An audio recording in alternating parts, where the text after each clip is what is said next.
Principal मुर्दाबाद। क्योंकि साथियों सर, हमारा तो एकमात्र उद्देश्य यही है कि जो हमारे 12 कॉलेज हैं जो फुली फंडेड है दिल्ली गवर्नमेंट से, उनको सैलरी टाइम पे नहीं मिल रही है। उसका सैलरी का रेगुलाइजेशन हो, उनके जो बेनिफिट्स है वो उनको टाइम पे मिले। चिल्ड्रन एजुकेशन अलाउंस है, चाहे मेडिकल बेनिफिट्स है, वो उनको टाइम पे मिले। एक ही लड़ाई हम लोग लड़ रहे हैं।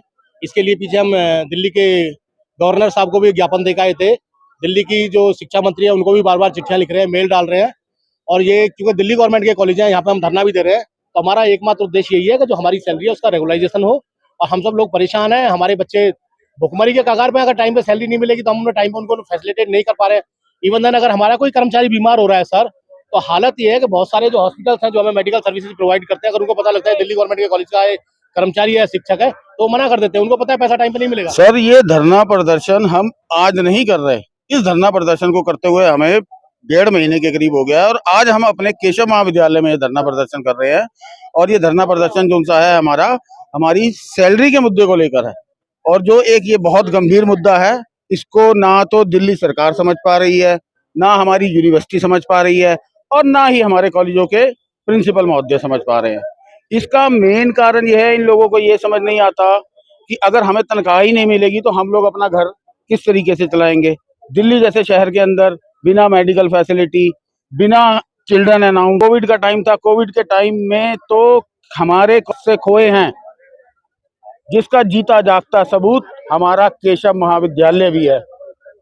हमारे एक सम्मानित साथी का उसको डायरेक्ट पेमेंट का तब मिला जब डॉक्टरों ने हाथ खड़े कर दिए, और ना यूनिवर्सिटी प्रशासन ना दिल्ली सरकार इस और।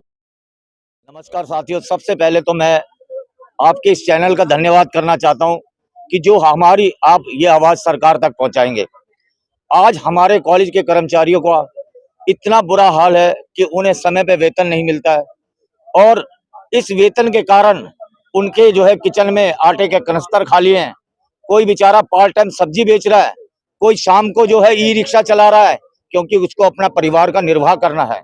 जब हम लोगों की यहाँ कॉलेजों में भर्ती हुई थी तब हमसे ये नहीं कहा गया था कि आप दिल्ली सरकार में हैं या आप जो है उसके गवर्नमेंट दिल्ली केंद्र सरकार में हैं।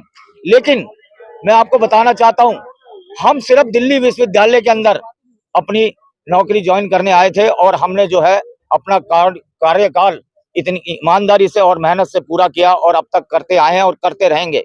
जब हम सारे काम समय पे करते हैं, चाहे वो समय पे किसी भी एग्जामिनेशन का एग्जाम्पल ले लो, हम समय पे एग्जाम कराते हैं छात्रों के, उनके प्रैक्टिकल कराते हैं और उनकी क्लासों की व्यवस्था करते हैं।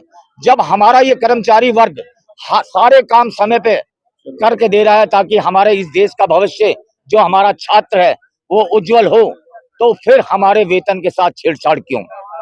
आज मैं सरकार से ये कहना चाहता हूं कि आप समय पे वेतन दे और इस वेतन को रेगुलराइज करें। रेगुलर मिलनी चाहिए हर महीने, ये नहीं कि 3-4 बार महीने में मिले और अगले छूट जाए, ऐसा नहीं होना चाहिए। और कॉलेज को आप अपने अंडर में ले लो या दिल्ली सरकार में दे दो। कर्मचारी दो जो चक्की के पार्ट होते हैं वो सब बहुत ज्यादा बुरी हो गई है।